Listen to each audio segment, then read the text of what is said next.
Photosynthesis तो बचपन से याद है लाइन बाय लाइन। आज देखेंगे उसको डिटेल में सुपर फाइन। कैसे बनता है शुगर, कैसे आती है शुगर बनाने के लिए एनर्जी। आज समझेंगे हर स्टेप को विद फुल ऑन मस्ती। तो इसी पोएटिक इंट्रोडक्शन के साथ चलो शुरू करते हैं फोटोसिंथेसिस इन हायर प्लांट्स।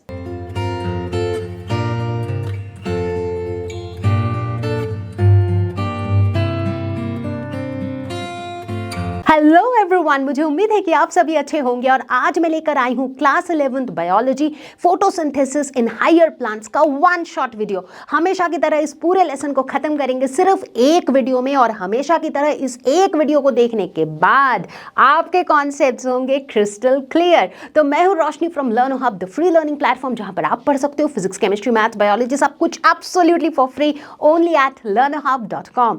तैयार हैं सभी लोग? Let's get started.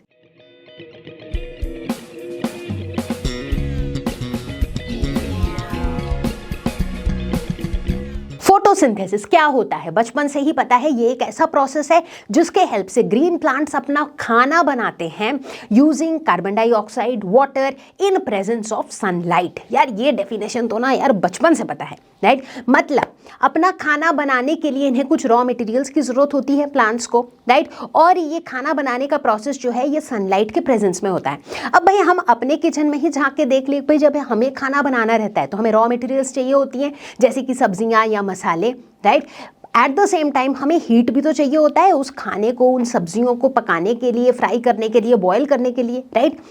हीट कहाँ से आती है? फायर से आती है, चाहे आप चूल्हे पे बना रहे हो या गैस पे बना रहे हो या ओवन पे बना रहे हो, बट हीट आप प्रोवाइड करते हो। इसी तरीके से आपका खाना बनता है कि नहीं, राइट?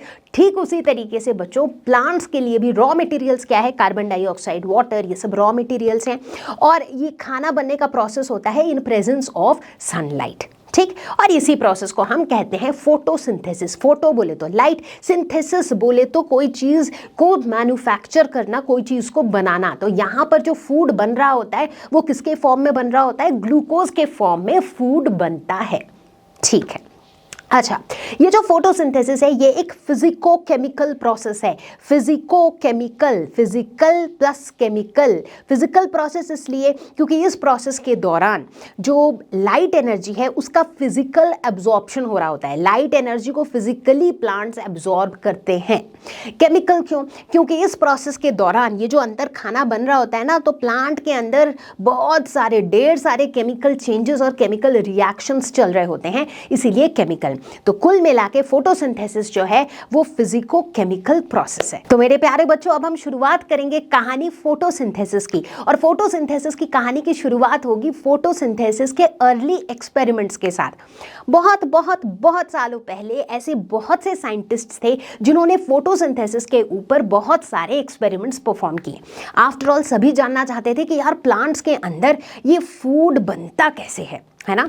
तो चलो चले जाते हैं हम 1770 में। एग्जैक्टली इतने साल पहले हम पहुंच रहे हैं जब जोसेफ प्रिस्टली नाम के एक साइंटिस्ट ने फोटोसिंथेसिस के ऊपर एक सीरीज ऑफ एक्सपेरिमेंट्स परफॉर्म किया, ठीक है? मतलब हम ऐसे टाइम की बात कर रहे हैं जब ये जो शब्द है फोटोसिंथेसिस ये भी डिराइव नहीं हुआ था, राइट? तो अब आप पूछोगे कि मैम तो फिर जोसेफ प्रिस्टली ये एक्सपेरिमेंट्स कर क्यों रहे थे? उनका इन एक्सपेरिमेंट्स को करने के पीछे पर्पस क्या था? वेल, प्रिस्टली जो थे वो जानना चाहते थे कि यार प्लांट्स के अंदर फूड बनता कैसे है, उस प्रोसेस को समझना चाह रहे थे। दूसरा, वो जानना चाह रहे थे कि यार प्लांट में डेवलपमेंट होता कैसे है, क्योंकि उन्होंने देखा कि एक छोटे से सीड को जब हम सॉइल के नीचे डालते हैं, पानी वगैरह डालते हैं, वो धीरे धीरे एक सीडलिंग बनाता है, फिर उससे छोटा सा एक पौधा निकलता है, फिर उससे एक बड़ा सा पेड़ बन जाता है। तो भाई प्लांट का जो ये डेवलपमेंट हो रहा है इसके पीछे कौन कौन से फैक्टर्स रिस्पॉन्सिबल हैं? तो भाई ये कुछ पर्पस थे जिन पर्पस को लेकर चल पड़े जोसेफ प्रिस्टली और उन्होंने सीरीज ऑफ एक्सपेरिमेंट्स परफॉर्म किया। तो चलो देखते हैं पहला एक्सपेरिमेंट उन्होंने क्या किया। तो प्रिस्टली ने अपने पहले एक्सपेरिमेंट के लिए लिया एक closed bell jar. Bell jar देखो, ये जार जो है ये बेल के शेप में है, इसीलिए बेल जार। तो ये क्लोज्ड बेल जार के अंदर इन्होंने रखा एक जलता हुआ कैंडल और एक माउस। यस, तो भाई प्रिस्टली के इस एक्सपेरिमेंट में आप देखो माउस की काइंड ऑफ बलि चढ़ गई। वेल, तो प्रिस्टली ने क्या नोटिस किया? अब ये ऑब्जर्व करते रहे, ठीक है? अच्छा, ये बेल जार कुछ ऐसा था कि बेल जार के बाहर के सराउंडिंग के साथ अंदर का कोई गैसियस एक्सचेंज नहीं था, मतलब वो कंप्लीटली क्लोज्ड बेल जार था। ठीक है। अब ये ऑब्जर्व करते रहे, कुछ देर में इन्होंने क्या नोटिस किया कि वो जो कैंडल थी वो बुझ गई और वो जो माउस था वो सफोकेट करने लग गया कुछ टाइम के बाद, राइट। तो प्रिस्टली ने क्या कंक्लूड किया, उन्होंने कंक्लूड किया कि यार ये माउस और ये कैंडल जो है ना, इन्होंने उस बेल जार के अंदर के एयर को डैमेज कर दिया था। डैमेज कर दिया था बोले तो एयर में प्रेजेंट ऑक्सीजन को इन्होंने यूज कर लिया था। तो अब माउस भी अपने सर्वाइवल के लिए जैसे जैसे वो सांस ले रहा था, ऑक्सीजन यूज कर रहा था, वो जो बर्निंग हो रही थी कैंडल की उसमें भी ऑक्सीजन यूज हो रहा था। तो इवेंचुअली एक टाइम के बाद सारा ऑक्सीजन यूज हो गया था और ऑक्सीजन बचा नहीं था उस जार के अंदर, and that is when candle बुझ गई और माउस जो है वो सफोकेट होने लग गया। करेक्ट। तो ये था प्रिस्टली का पहला एक्सपेरिमेंट और इस एक्सपेरिमेंट का कंक्लूजन। फिर प्रिस्टली ने परफॉर्म किया अगला एक्सपेरिमेंट। तो अगले एक्सपेरिमेंट के लिए प्रिस्टली ने पूरा का पूरा सेम सेटअप रखा, बट इसी सेटअप के अंदर अब इन्होंने कैंडल और माउस के साथ साथ एक प्लांट को भी इंक्लूड कर दिया। ठीक है, अब एक पौधे को भी रख दिया। अब ये ऑब्जर्व करने लगे। अब इन्होंने क्या ऑब्जर्व किया कि यार इस पौधे को ऐड करते ही जो कैंडल है वो बुझ नहीं रही है, वो जलती चली जा रही है, और ये जो माउस है ये भी मस्त सरवाइव कर रहा है, इसको कोई सफोकेशन नहीं हो रही है, राइट। तो अब इससे प्रिस्टली को क्या पता लगा, उसको ये पता लगा कि यार इसका मतलब पहले जब ये प्लांट नहीं था तब ऑक्सीजन कम हो जा रही थी, बट अब जब ये प्लांट है तो ये उस ऑक्सीजन को दे रहा है, इसी वजह से ऑक्सीजन कम नहीं हो रहा है बेल जार के अंदर।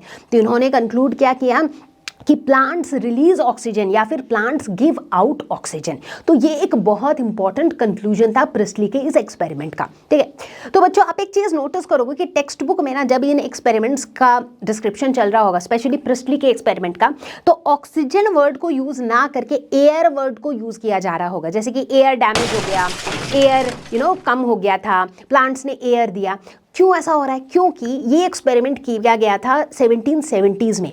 उस दौरान ऑक्सीजन, कार्बन डाइऑक्साइड ये सब डिस्कवर भी नहीं हुए थे। इनफैक्ट इन एक्सपेरिमेंट्स को करने के दौरान प्रिस्टली ने खुद ही ऑक्सीजन को डिस्कवर किया था। ठीक है, तो भाई ये तो हुए प्रिस्टली के एक्सपेरिमेंट। तो चलो आगे बढ़ते हैं। प्रिस्टली के बाद जो अगले एक्सपेरिमेंट्स परफॉर्म हुए वो परफॉर्म किया एक साइंटिस्ट ने जिनका नाम था इंगनहुश। तो इंगनहुश ने अपने एक्सपेरिमेंट में क्या किया, अब उन्हें ये तो पता चल गया था कि यार प्लांट्स जो है ये ऑक्सीजन रिलीज करते हैं, बट अब ये जानना चाहते थे कि यार प्लांट के कौन से पार्ट से ऑक्सीजन रिलीज होता है। ठीक है, अब ये जानने के लिए उन्होंने क्या किया, उन्होंने एक्वेटिक प्लांट्स को, पानी में रहने वाले प्लांट्स को ऑब्जर्व करना शुरू किया। सनलाइट में और डार्क में, दोनों सिनेरियोज में उनको ऑब्जर्व करना शुरू किया। और उनकी ऑब्जर्वेशन क्या रही, तो बच्चों उन्होंने ये देखा कि सनलाइट के प्रेजेंस में इन प्लांट्स के जो ग्रीन पार्ट्स थे उनमें छोटे छोटे छोटे छोटे बबल्स जैसे दिख रहे थे। ठीक है, छोटे छोटे। और ये भी देखा कि उन्हीं ग्रीन पार्ट्स में डार्क में कोई बबल्स नहीं दिख रहे थे। ठीक है, तो फिर उन्हें बड़ी क्यूरियोसिटी हुई कि यार ये बबल्स हैं क्या। तो उन्होंने उन बबल्स पे और थोड़ा सा रिसर्च किया और उन्होंने देखा कि वो बबल्स जो थे वो ऑक्सीजन बबल्स थे। तो इससे उन्हें क्या पता चला, इससे उन्हें ये पता चला कि प्लांट के जो ग्रीन पार्ट्स होते हैं, जो ग्रीन कलर के पार्ट्स होते हैं, वहीं से ऑक्सीजन रिलीज होता है, and that too oxygen release होता है कब, सनलाइट के प्रेजेंस में। अगला एक्सपेरिमेंट जूलियस वॉन सैक्स एक्सपेरिमेंट। अरे टेंशन मत लो, अभी तो लाइन से एक्सपेरिमेंट्स आने वाली हैं। जैसा कि मैंने बताया था फोटोसिंथेसिस के ऊपर बहुत से साइंटिस्ट ने बहुत सारे एक्सपेरिमेंट्स परफॉर्म किए थे। तो जूलियस वॉन सैक्स एक्सपेरिमेंट के अंदर साइंटिस्ट ने क्या किया था, इन्होंने क्या किया कि प्लांट को काफी देर तक सनलाइट में छोड़ दिया, राइट। और फिर वो ये देखना चाहते थे कि यार उनके ग्रीन पार्ट्स में आखिर हो क्या रहा है। ठीक है, तो इन्होंने क्या किया कि जो ग्रीन लीव्स थे प्लांट के, राइट, उनको बहुत देर तक सनलाइट में रखने के बाद उनके ऊपर उन्होंने आयोडीन टेस्ट परफॉर्म किया। अब ये आयोडीन टेस्ट क्या होता है, तो हमने केमिस्ट्री में पढ़ रखा है आयोडीन स्टार्च टेस्ट। ये होता क्या है, अगर हम आयोडीन को ऐड करते हैं किसी सब्सटेंस में, आयोडीन के सॉल्यूशन को किसी सब्सटेंस में ऐड करते हैं, अगर उस सब्सटेंस में स्टार्च प्रेजेंट है तो उस सॉल्यूशन का जो कलर है वो ब्लू ब्लैक कलर हो जाएगा। ठीक है, इसका मतलब उसमें स्टार्च प्रेजेंट है। ठीक है, तो मतलब आयोडीन ऐड करके हम पता लगा सकते हैं कि उस सब्सटेंस में स्टार्च है या नहीं। ठीक है, तो अब इन्होंने क्या किया इस एक्सपेरिमेंट में, वॉन सैक्स जी ने क्या किया अपने एक्सपेरिमेंट में, उन्होंने क्या किया कि भाई एक प्लांट को बहुत देर तक सनलाइट में छोड़ दिया, उसके बाद उसी प्लांट का एक ग्रीन लीफ लिया और उस पे परफॉर्म किया आयोडीन टेस्ट। और उन्होंने क्या देखा, उस टेस्ट से उनको ये पता चला कि यार इस लीफ के अंदर तो स्टार्च प्रेजेंट है। अमेजिंग है ना। दूसरी तरफ उन्होंने ये भी ऑब्जर्व किया कि यार जो लीफ डार्क में रखा गया था, जब उस ग्रीन लीफ पर आयोडीन टेस्ट परफॉर्म किया गया तो उसका रिजल्ट नेगेटिव आया, यानी कि उसमें स्टार्च प्रेजेंट नहीं था।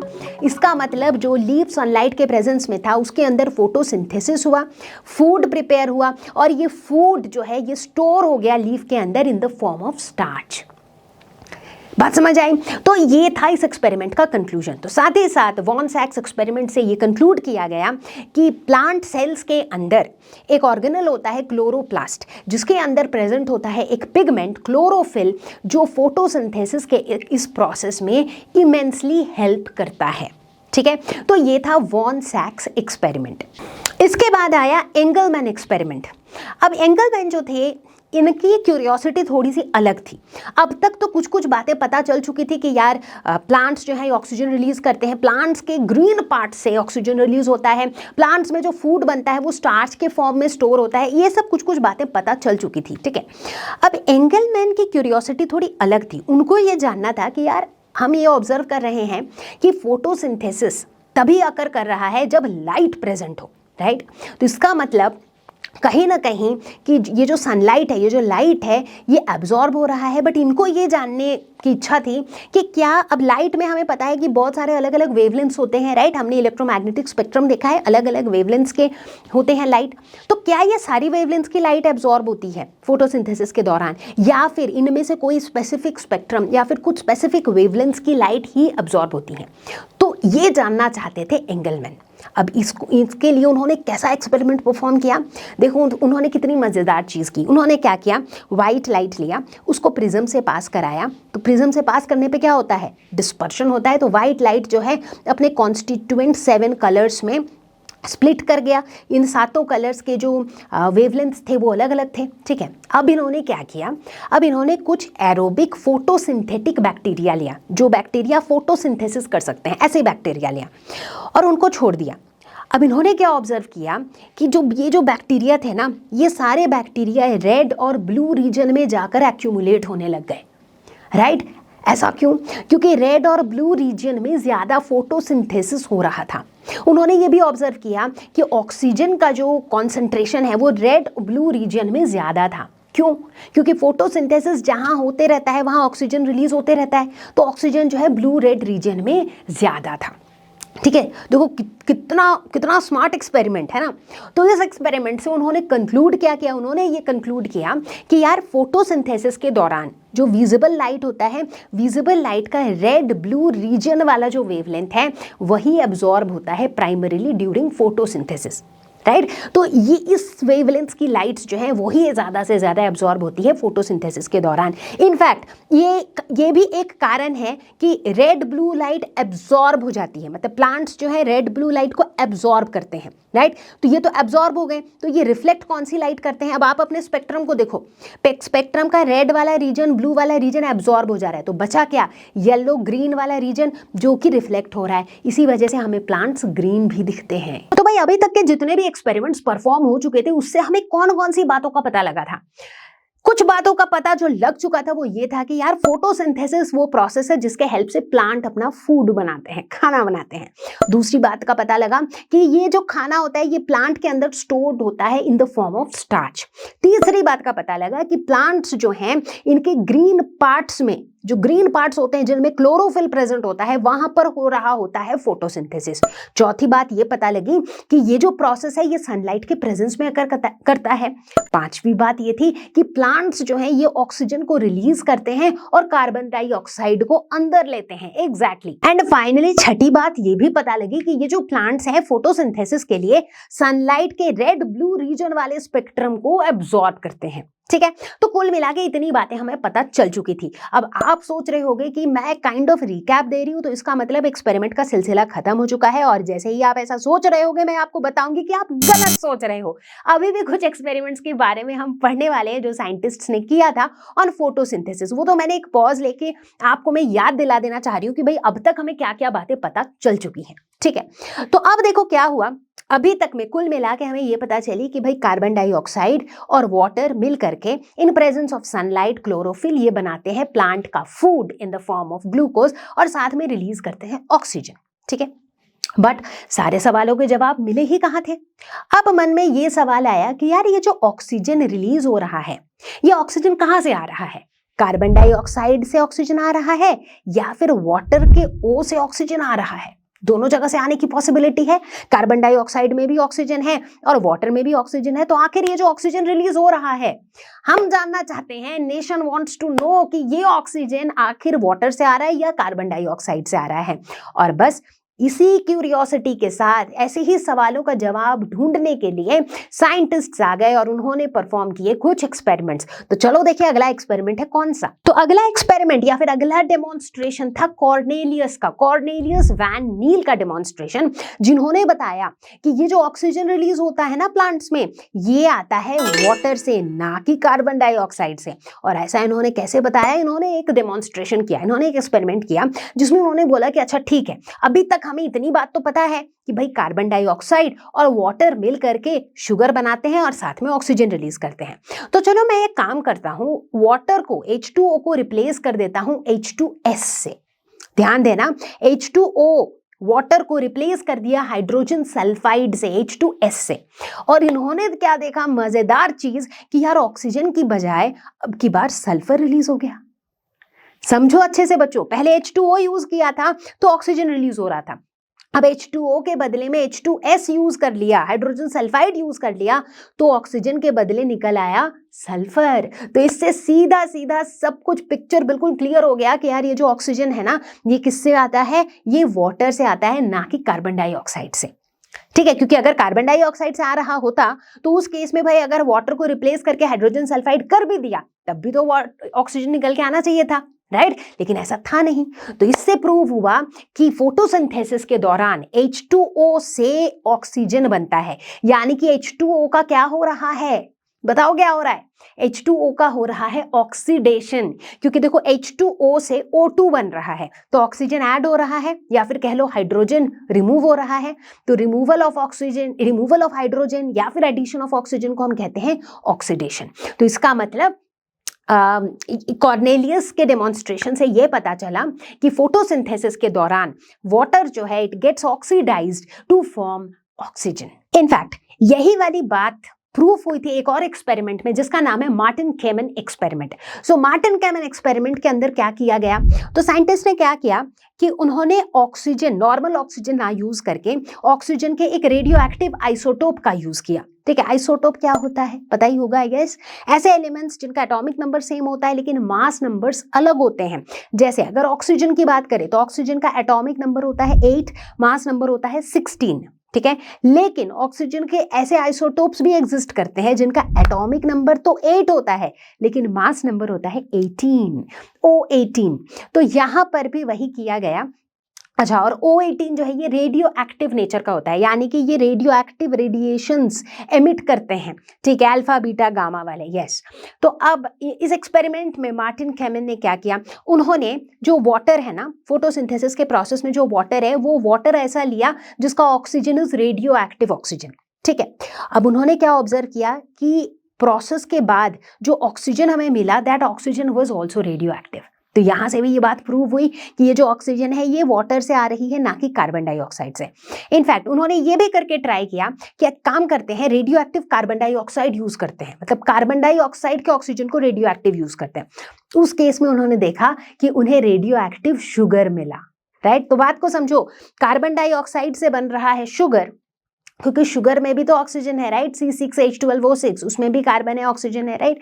तो शुगर है वो बन रहा है कार्बन डाइऑक्साइड से, और जो ऑक्सीजन रिलीज हो रहा है ये आ रहा है H2O से। ठीक है, तो मतलब ओवरऑल इस रिएक्शन को अगर हम देखें तो H2O जो है ये ऑक्सीडाइज होके बना रहा है O2, और जो CO2 है वो रिड्यूस होके बना रहा है शुगर। तो यानी कि इस रिएक्शन के दौरान ऑक्सीडेशन भी हो रहा है और रिडक्शन भी हो रहा है। तो इसीलिए हम क्या कह सकते हैं कि फोटोसिंथेसिस जो है it is a redox reaction. तो मेरे प्यारे बच्चों, अर्ली एक्सपेरिमेंट्स ऑन फोटोसिंथेसिस का जो डिस्कशन है वो यहीं पे होता है खत्म। तो कुल मिला के हमें ये पता चला कि यार फोटोसिंथेसिस के दौरान कार्बन डाइऑक्साइड और वाटर मिल करके बनाते हैं क्या? Glucose, C6H12O6 plus O2। ठीक है, है। ये O2 जो है ये आता है H2O से, जहां पर ऑक्सीडेशन हो रहा होता है। ये जो शुगर है ये आता है कार्बन डाइऑक्साइड से, जहां पर रिडक्शन हो रहा होता है, ठीक है। लेकिन अभी भी कई आंसर्स ढूंढने थे, राइट, क्योंकि अभी तो हमें बस ऊपर ऊपर से पता चला कि फोटोसिंथेसिस में क्या होता है। इनफैक्ट इतनी ऊपर ऊपर वाली इंफॉर्मेशन तो हमने अपने जूनियर क्लासेस में भी पढ़ रखी है, राइट। बट अब हमें ये जानना है कि एग्जैक्टली एक प्लांट सेल के अंदर क्या हो रहा होता है, कहाँ से आता है ये कार्बन डाइऑक्साइड, कैसे हो रहा होता है ये रिएक्शन, कैसे बन रहा होता है ये शुगर, राइट। तो पूरे प्रोसेस को इन डेप्थ अब हमें जानने की जरूरत है। साथ ही साथ हमें ये भी जानना है कि ये फोटोसिंथेसिस का जो प्रोसेस है ये एग्जैक्टली कहां पर हो रहा है।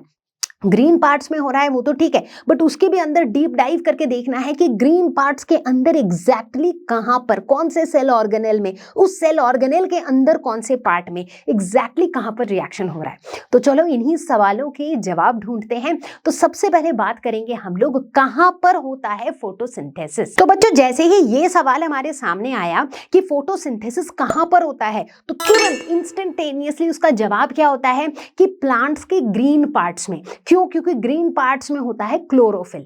अब अगला सवाल आता है कि क्लोरोफिल एग्जैक्टली कहां पर होता है, तो उसका जवाब आता है कि अगर हम प्लांट सेल को याद करें, सेल वाले चैप्टर में हमने प्लांट सेल, एनिमल सेल अलग अलग पढ़ा था, याद है कि नहीं? याद है? फटाफट से याद करो। अब प्लांट सेल के अंदर अगर आप झांक के देखो तो उसके अंदर एक ऑर्गेनेल होता था क्लोरोप्लास्ट, और इस क्लोरोप्लास्ट के अंदर प्रेजेंट होता है क्लोरोफिल। अब आप पूछोगे और डीप डाइव कि भाई क्लोरोप्लास्ट के अंदर मैम कहां पर प्रेजेंट होता है क्लोरोफिल। अब इसके लिए तो भाई क्लोरोप्लास्ट के स्ट्रक्चर का एक बार रिकैप लेना ही पड़ेगा। चलो फटाफट से देख लेते हैं क्लोरोप्लास्ट के स्ट्रक्चर को। तो क्लोरोप्लास्ट जो है ये एक डबल मेम्ब्रेन स्ट्रक्चर होता है, यानी कि इसका एक आउटर मेम्ब्रेन और एक इनर मेम्ब्रेन होता है। और ये डबल मेम्ब्रेन जो है लाइट को एब्जॉर्ब करने में एक बहुत क्रिटिकल रोल प्ले करता है। और आप तो समझ ही सकते हो भाई कि फोटोसिंथेसिस के प्रोसेस में लाइट कितना ज्यादा इंपॉर्टेंट है, लाइट का एब्जॉर्प्शन कितना ज्यादा इंपॉर्टेंट है, ठीक है। तो भाई ये तो हो गया मेम्ब्रेन। अब इस मेम्ब्रेन के अंदर जो मैट्रिक्स प्रेजेंट होता है, मतलब बेसिकली जो अंदर का जो पूरा स्पेस होता है उसको हम कहते हैं स्ट्रोमा। स्ट्रोमा जो है ये एक प्रोटीनेशियस होमोजीनियस फ्लूइड होता है। इस स्ट्रोमा के अंदर डीएनए, राइबोसोम्स, एंजाइम्स, ये सारी चीजें प्रेजेंट होती हैं, ठीक है। अच्छा, अब इस ट्रॉमा के अंदर हमें एक स्ट्रक्चर देखने को मिलता है और जिसे हम कहते हैं थाइलाकॉइड्स। अब ये थाइलाकॉइड्स क्या होते हैं, बड़े अच्छे से, बड़े प्यार से मेरी बातें सुनो भी और साथ ही साथ इसको विजुअलाइज भी करो। जो आपको स्क्रीन पे दिख रही है ना उसको विजुअलाइज करो, क्योंकि एक बार दिमाग में वो पिक्चर सेट हो गई ना फिर आप जिंदगी भर नहीं भूलोगे कि कौन कौन सी चीज़ कहाँ पर लोकेटेड होती है, ठीक है। तो स्ट्रोमा के अंदर थाइलाकॉइड्स प्रेजेंट होते हैं। थाइलाकॉइड्स क्या होते हैं? थाइलाकॉइड्स को समझ लो कि कॉइन्स के जैसे होते हैं। जैसे कॉइन्स होता है ना, कॉइन को हम ऐसे स्टैक करके रखते हैं एक के ऊपर एक, राइट। कुछ उसी तरीके का ये मेम्ब्रेनस सैक्स होता है, मतलब सैक लाइक स्ट्रक्चर जिसमें मेम्ब्रेन बाउंड है, जो उनके बाहर भी मेम्ब्रेन्स हैं और ये ऐसे स्टैक्स में प्रेजेंट होते हैं, ठीक है। तो इनको हम कहते हैं थाइलाकॉइड्स, ठीक है। तो ये एक एक सैक को हम थाइलाकॉइड कहते हैं और ये जो पूरा स्टैक है ना, एक स्टैक जो है उसको हम कहते हैं ग्रैना। इसकी वजह से इन्हें हम ग्रैनल थाइलाकॉइड्स भी कहते हैं, ठीक है। अच्छा, थाइलाकॉइड्स की खासियत क्या होती है यार? थाइलाकॉइड्स की खासियत ये होती है ना कि यहीं पे प्रेजेंट होता है क्लोरोफिल। क्लोरोफिल क्या है? एक ऐसा पिगमेंट जिसके अंदर ये अद्भुत एबिलिटी होती है कि ये लाइट को एब्जॉर्ब कर सकता है, राइट। तो वो जो एग्जैक्ट पिगमेंट जो लाइट को यूज कर सकता है फोटोसिंथेसिस के लिए, वो पिगमेंट प्रेजेंट होते हैं थाइलाकॉइड्स में, ठीक है। बात समझ में आ गई? ठीक है। अच्छा, अब ये जो थाइलाकॉइड के जो स्टैक्स है ना, ये जो ग्रैना है, ये आपस में कैसे कनेक्टेड होते हैं? अगर आप बड़े ध्यान से इसको फिर से देखो तो आप देखोगे कि ये जो मान लो कॉइन की एक स्टैक है, कॉइन की दूसरी स्टैक है, कॉइन की तीसरी स्टैक है, ये एक दूसरे के साथ फ्लैट ट्यूब लाइक स्ट्रक्चर से कनेक्टेड होते हैं और इन फ्लैट ट्यूब्यूल्स को हम कहते हैं स्ट्रोमा लैमिले, ठीक है। क्या कहते हैं इनको हम? Stroma lamellae. स्ट्रोमा लैमिले क्यों कहते हैं? क्योंकि देखो ना ये ट्यूब लाइक स्ट्रक्चर कहाँ पे प्रेजेंट है? स्ट्रोमा में ही तो प्रेजेंट है, तो इसीलिए इनको कहते हैं स्ट्रोमा लैमिले, ठीक है। तो आई गेस ओवरऑल स्ट्रक्चर समझ में आ गया? ग्रेट। अब ये जो स्ट्रोमा है ना, इसी स्ट्रोमा में शुगर सिंथेसिस होता है, यानी कि शुगर बनाने का जो प्रोसेस है, जो फोटोसिंथेसिस का एकदम की प्रोसेस है, वो प्रोसेस अकर करता है इन द स्ट्रोमा। चलो, तो आई थिंक अब हम लोग तैयार हैं फोटोसिंथेसिस के रिएक्शंस को देखने करने के लिए, ठीक है। अब फोटोसिंथेसिस का बेसिक ऊपर ऊपर का रिएक्शन तो हमने पहले ही देख लिया है, राइट। इनफैक्ट इससे जूनियर क्लासेस में भी देख लिया था, बट अब थोड़ा डेप्थ में एकदम डिटेल में जाके फोटोसिंथेसिस के रिएक्शंस को समझने का टाइम आ चुका है, ठीक है। अच्छा, सबसे पहले आप लोग मुझे ये बताओ कि यार फोटोसिंथेसिस में हमारा एंड गोल क्या है, हमारा पर्पस क्या है फोटोसिंथेसिस में? शुगर बनाना, शुगर सिंथेसाइज करना। शुगर को किससे बनाओगे, किस चीज से शुगर बनेगा? CO2 से। अब आप पूछोगे CO2 ही क्यों मैम? क्योंकि पहले ही देखा था ना यार, CO2 प्लस H2O मिला के शुगर और O2 बना रहा था, और हमने ये भी देखा था कि यार वो जो ऑक्सीजन था ना वो H2O से आ रहा था, तो जो शुगर है वो CO2 से आ रहा है, ये तो हमने देखा ही था, ठीक है।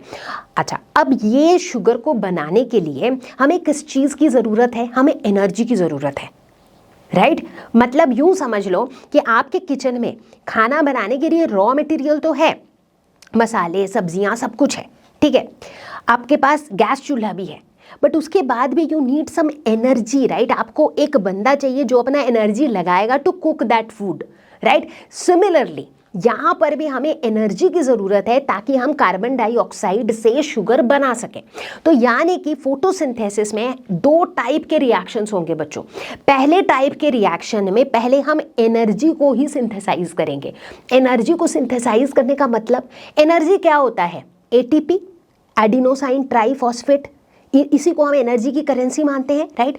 तो सबसे पहले हम ATP सिंथेसाइज करेंगे। ATP सिंथेसिस सबसे पहले होगा। जब एक बार ATP सिंथेसिस हो जाएगा, मतलब जब एक बार एनर्जी हमने बना लिया है, अब उस एनर्जी का यूज करके हम शुगर का सिंथेसिस करेंगे, ठीक है। कहानी समझ में आई? ओके। तो अब फोटोसिंथेसिस के अंदर हमें दो टाइप के रिएक्शंस देखने को मिलते हैं। पहला लाइट रिएक्शंस, दूसरा डार्क रिएक्शन, ठीक है। क्या होते हैं ये लाइट रिएक्शन? लाइट रिएक्शन नाम से पता चल रहा है कि यार इस रिएक्शन को होने के लिए लाइट का प्रेजेंस जरूरी है, ये लाइट के प्रेजेंस में ही अकर करते हैं, ठीक है। इस रिएक्शन में होता क्या है? इस रिएक्शन में ATP सिंथेसाइज होता है, राइट। मतलब इस रिएक्शन के अंदर ATP सिंथेसिस या फिर NADPH सिंथेसिस होता है। ये NADPH कहाँ से आ गया? ATP क्या है? Adenosine triphosphate, correct. और NADPH क्या है? ये भी एक बहुत ही हाई एनर्जी मॉलिक्यूल है। मतलब वो इतना हाई एनर्जी मॉलिक्यूल है कि एक NADPH से 3 ATP मॉलिक्यूल्स जनरेट हो सकते हैं। सोच के देखो, एक NADPH से 3 ATP मॉलिक्यूल्स जनरेट हो सकते हैं, राइट। तो मतलब ये जो लाइट रिएक्शन है इसके अंदर हम पहले एनर्जी को सिंथेसाइज करते हैं। कैसे एनर्जी सिंथेसाइज होता है? By synthesizing ATP and NADPH molecules. So चलो लगे हाथ NADPH का फुल फॉर्म भी बता देती हूँ। तो NADPH का फुल फॉर्म होता है निकोटिनामाइड एडिनाइन डाइन्यूक्लियोटाइड फॉस्फेट, ठीक है। तो ये होता है इसका फुल फॉर्म। अच्छा, तो अब ये जो लाइट रिएक्शंस है, आप मुझे बताओ कि लाइट रिएक्शंस कहाँ पर अकर करेंगे? एकदम लॉजिकली सोच के बताओ। लाइट रिएक्शन मैंने क्या बताया? ये लाइट के प्रेजेंस में ही होगा, राइट। लाइट के प्रेजेंस में जो चीज हो रही है, इसका मतलब वो कोई ऐसी जगह पे होगा जहां पर लाइट को एब्जॉर्ब करने वाला कोई हो। लाइट को एब्जॉर्ब कौन करता है? कौन सा पिगमेंट? क्लोरोफिल। क्लोरोफिल कहाँ पे प्रेजेंट होता है? थाइलाकॉइड्स। तो यानी कि ये जो लाइट रिएक्शंस हैं ये कहाँ पर अकर करेंगे? ये थाइलाकॉइड्स में अकर करते हैं। ऐसे पढ़ेंगे हम पूरे लॉजिक के साथ। तो रटने का कोई सीन नहीं है, भूलने का भी कोई सीन नहीं है, ठीक है ना। तो लाइट रिएक्शंस कहाँ पर अकर करते हैं? थाइलाकॉइड्स में अकर करते हैं, ठीक है। अब बारी है डार्क रिएक्शंस की। डार्क रिएक्शंस के अंदर क्या होता है? डार्क रिएक्शंस में शुगर का सिंथेसिस होता है, ठीक है। मतलब अब हमने एनर्जी का जुगाड़ कर लिया है, राइट। ATP NADPH का सिंथेसिस कर लिया है। अब उस एनर्जी को यूज करके हम शुगर सिंथेसिस करेंगे। तो शुगर सिंथेसिस के इस प्रोसेस को हम कहते हैं, इस रिएक्शन को हम कहते हैं डार्क रिएक्शन, क्योंकि इस रिएक्शन को होने के लिए लाइट की ज़रूरत बिल्कुल नहीं होती है। इन्हें ज़रूरत होती है सिर्फ उस एनर्जी की जो लाइट रिएक्शन में सिंथेसाइज हुई है, राइट। लाइट रिएक्शन के प्रोडक्ट्स की इनको ज़रूरत होती है, इनको लाइट की ज़रूरत बिल्कुल नहीं होती है, इसीलिए इन्हें हम कहते हैं डार्क रिएक्शंस। और ये डार्क रिएक्शंस कहाँ पर अकर करते हैं? ये अकर करते हैं स्ट्रोमा में, ठीक है। अब तक तो पता ही है ना स्ट्रोमा थाइलाकॉइड क्या है। स्ट्रोमा वो पूरा मैट्रिक्स है। स्ट्रोमा के अंदर थाइलाकॉइड्स के स्टैक्स होते हैं, राइट। तो थाइलाकॉइड्स के अंदर होते हैं लाइट रिएक्शन और स्ट्रोमा में होता है डार्क रिएक्शन, यानी कि स्ट्रोमा में होता है शुगर सिंथेसिस। भाई लाइट रिएक्शन, डार्क रिएक्शंस, इनकी कहानी आगे बढ़ाने से पहले हम समझ लेते हैं कि फोटोसिंथेसिस में इन्वॉल्व होने वाले पिगमेंट्स कौन कौन से होते हैं। उससे भी पहले आप पूछोगे कि मैम पिगमेंट होता क्या है? पिगमेंट कुछ ऐसे सब्सटेंसेस होते हैं जिनमें एक खासियत होती है, जिनमें एक खास एबिलिटी होती है कि ये लाइट के स्पेसिफिक वेवलेंथ्स को एब्जॉर्ब कर पाते हैं। और लाइट आपको तो पता ही है फोटोसिंथेसिस के लिए कितना ज़रूरी है। तो कुछ ऐसे पिगमेंट्स के एग्जाम्पल्स जो फोटोसिंथेसिस में काम आते हैं वो हैं chlorophyll A, chlorophyll B, xanthophyll, carotenoids. तो चलो सबसे पहले बात करते हैं क्लोरोफिल ए की। क्लोरोफिल ए जो है ये ब्लू ग्रीन कलर का होता है। ये फोटोसिंथेसिस का सबसे इंपॉर्टेंट पिगमेंट होता है, सबसे मेन पिगमेंट होता है। ठीक है, ये करता क्या है? ऑब्वियसली ये लाइट एब्जॉर्ब करता है, बट लाइट में भी अगर हम पूरे विजिबल लाइट की स्पेक्ट्रम को देखें, उसके ब्लू और रेड लाइट जो हैं ये it is very good at absorbing at those regions. कैसे पता हमें? चलो हम इसका एब्जॉर्प्शन स्पेक्ट्रम देखते हैं, मतलब इसका ये कैसे एब्जॉर्ब करता है उसका ग्राफ देखते हैं। ठीक है, तो इस ग्राफ में एक्स एक्सिस में हमने लिया है वेवलेंथ, लाइट की वेवलेंथ। ठीक है, अब देखो अगर आप क्लोरोफिल ए के ग्राफ को देखो तो आपको दो पीक दिखाई दे रही हैं, और ये दो पीक जिन कॉरस्पॉन्डिंग वेवलेंथ्स पे हैं वो वेवलेंथ्स जो हैं they are corresponding to the red and blue regions of the spectrum. ठीक है, तो इसका मतलब ब्लू और रेड ब्लू जो रीजन है, रेड ब्लू लाइट जो है उसको ये बहुत अच्छी तरीके से एब्जॉर्ब करता है। इनफैक्ट इसका जो एब्जॉर्प्शन का जो पीक है या एब्जॉर्प्शन मैक्सिमा जो है वो इन वेवलेंथ्स पे हमें देखने को मिलता है। वहीं अगर हम दूसरे पिगमेंट्स के ग्राफ को देखें, चाहे वो ज़ैंथोफिल हो, चाहे वो क्लोरोफिल बी हो या फिर कैरोटीनॉइड ही क्यों ना हो, उनमें भी उनके एब्जॉर्प्शन के पीक्स हैं, बट वो पीक्स जो हैं वो रेड ब्लू रीजन पे नहीं है, उनके पीक्स अलग अलग जगहों पर है। ठीक है, अच्छा, अब क्लोरोफिल ए की एक बहुत खास बात यह है कि भाई ये जो है ना ये एकदम वो हीरो पिगमेंट है, हीरो कह लो, हीरोइन कह लो, जो भी कह लो, एकदम सेंटर स्टेज ये ऑक्यूपाई करता है क्योंकि ये नेसेसरी पिगमेंट है। फोटोसिंथेसिस को होने के लिए क्लोरोफिल ए इज नेसेसरी। अब ऐसा हम क्यों कह रहे हैं? भाई अगर क्लोरोफिल नहीं है तो क्या क्लोरोफिल बी या ज़ैंथोफिल या कैरोटीनॉइड से काम नहीं बनेगा? नहीं बनेगा। क्यों नहीं बनेगा इसको देखते हैं। ठीक है, तो अभी मैंने आपको क्या दिखाया था? अभी मैंने आपको क्लोरोफिल ए का एब्जॉर्प्शन का ग्राफ दिखाया था और हमने देखा था रेड और ब्लू रीजन्स पे इसके ग्राफ पीक पर थे। ठीक है, इनका एब्जॉर्प्शन पीक पर था। अब मैं आपको दिखाती हूँ रेट ऑफ फोटोसिंथेसिस का ग्राफ। ठीक है, फोटोसिंथेसिस का जो रेट है वो मैक्सिमम कहाँ पर होता है? देखो कहाँ पर होता है, वो भी रेड और ब्लू रीजन पर ही हो रहा है, राइट? तो इसका मतलब फोटोसिंथेसिस जहाँ पर सबसे अधिक हो रहा है, जिन रीजन्स पर, जिन वेवलेंथ्स पर फोटोसिंथेसिस का रेट सबसे ज़्यादा है, ये वही रीजन्स हैं जिस दौरान सबसे ज़्यादा लाइट एब्जॉर्ब कौन करता है? Chlorophyll A. तो इस ग्राफ को देखते हुए ये साफ साफ पता चलता है कि फोटोसिंथेसिस के प्रोसेस के लिए क्लोरोफिल ए जो है that is the necessary pigment, क्योंकि क्लोरोफिल ए जिन वेवलेंथ्स को एब्जॉर्ब करने में is very good at it, exactly उन्हीं रीजन्स पे फोटोसिंथेसिस का रेट जो है वो हाई होता है। ठीक है, बात समझ में आ गई? तो I think everybody is convinced कि क्यों क्लोरोफिल ए एक नेसेसरी पिगमेंट है। अगला क्वेश्चन जो दिमाग में आएगा वो यही है कि मैम ये तो समझ में आ गया कि क्लोरोफिल ए नेसेसरी पिगमेंट है, तो फिर बाकी पिगमेंट्स का क्या? ये जो क्लोरोफिल बी, ज़ैंथोफिल, कैरोटीनॉइड्स, इनका क्या? ये हैं एसेसरी पिगमेंट्स। ये नेसेसरी नहीं है, बहुत ज़्यादा ज़रूरी नहीं है, लेकिन हाँ एसेसरी हैं तो कुछ अच्छा ही है, कुछ ना कुछ कंट्रीब्यूट कर ही रहे हैं, कुछ ना कुछ काम कर ही रहे हैं ये। तो फिर सवाल यही आता है कि भाई क्या काम कर रहे हैं ये एसेसरी पिगमेंट्स? कुछ काम तो कर ही रहे होंगे तभी तो वो हैं, राइट? एग्जैक्टली काम तो कर ही रहे हैं। तो ये मेजरली दो काम करते हैं। पहला काम तो ये होता है कि यार ब्लू रेड रीजन के अलावा जो बाकी जगह होता है, बाकी जो रीजन्स होते हैं स्पेक्ट्रम में, उसमें भी तो फोटोसिंथेसिस होता है, भले ही कम। रेट ऑफ फोटोसिंथेसिस के ग्राफ को एक बार फिर से देखो, पीक जो है वो रेड और ब्लू रीजन पे है, बट उसके अलावा बाकी जगह पे जीरो तो नहीं है ना, बाकी जगह पे भी फोटोसिंथेसिस हो रहा है, भले कम हो रहा है, राइट? अब इन बाकी जगहों पे जो थोड़ा बहुत फोटोसिंथेसिस हो रहा है वो किसकी वजह से हो रहा है?